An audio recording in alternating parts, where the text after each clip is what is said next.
Complete the main ideas using abbreviations. Các bạn hãy lắng nghe một bản tin truyền thanh và sau đây các bạn hãy lắng nghe bản tin truyền thanh sau đây và ghi lại các ý chính, cố gắng sử dụng những ký hiệu viết tắt trong bài ghi chép của mình. Page 47. Exercises B and C. A newscast about marketing. So, you want to sell something. Which will attract more customers? A famous actor, an animal, or a cartoon character? For the answer, let's hear from Maya Adams, our business correspondent. You've seen them on commercials and in ads on social media. Cute, brightly colored creatures that help sell a product. Mascots are a very popular marketing tool. To understand why, I talked to Mike Hernandez, who runs his own marketing company. Mike, why do so many companies use mascots to advertise their products? Mascots can be both effective and inexpensive. Companies use mascots to help customers identify, remember, and understand their products. Think about the M&M mascots. You see these colorful candies that walk, talk, and even dance. They're easy to recognize. You remember the name because it's right on the mascot, and you know what they're selling. Little chocolate candies with a hard shell that won't melt in your hands. You associate the mascot with the wonderful features of the product. So, are you saying a mascot is a kind of spokesperson? No, let me explain. A mascot is like a spokesperson in some ways, but it might actually be better for a few reasons. You know that famous actor who appears on commercials for expensive cars? He might help sell them, but he may do something people don't like, and he will definitely get older. Also, he may ask for more money, get sick, or go on vacation at the wrong time. Mascots don't do any of those things. They don't age, and they can be improved to be even more popular, or to aim the advertising at a different group of customers. For example, the mermaid that sells tuna has been updated to look more like the mermaid in the Disney movie. You can't do that with a real person. And mascots make good toys. Think about Hello Kitty. You can buy toys, clothing, jewelry, products for school, all with Hello Kitty images.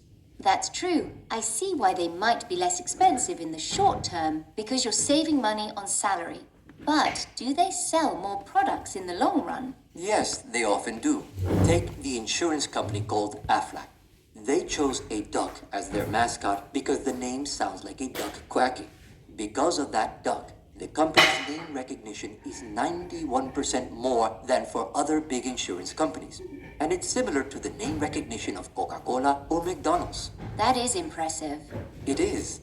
And mascots are successful on social media, where users share information they like.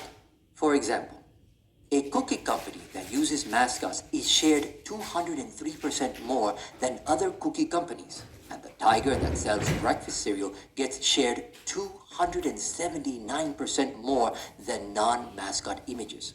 Why is that? The fun, colorful characters encourage people to communicate about them and to share them online. They provide a message over time, and they're so visual. That's key. I understand that people know the products and share information online. But are the mascots selling more products? It looks like they are. For instance, the use of the Energizer Bunny mascot, which represents Energizer batteries, increased sales by 7% in 1 year. How do you think it did that? By representing the key quality of the product itself. The bunny is very active for a long time. That's what you want in a battery. And remember the Michelin Man? He looks like the tires he helps to sell. Mascots help us remember the product's benefits in addition to its name, the kind of product it is, its audience, and even our relationship with the product. They are particularly effective at point of sale, meaning in the section of the store where they are displayed and where the customer actually decides to buy something. Their bright, simple graphics are appealing, and they can appear to look right at the customer. Okay, I can see how mascots promote products. Can they be used for marketing other things? For example, could we use them for public service in some way? Absolutely.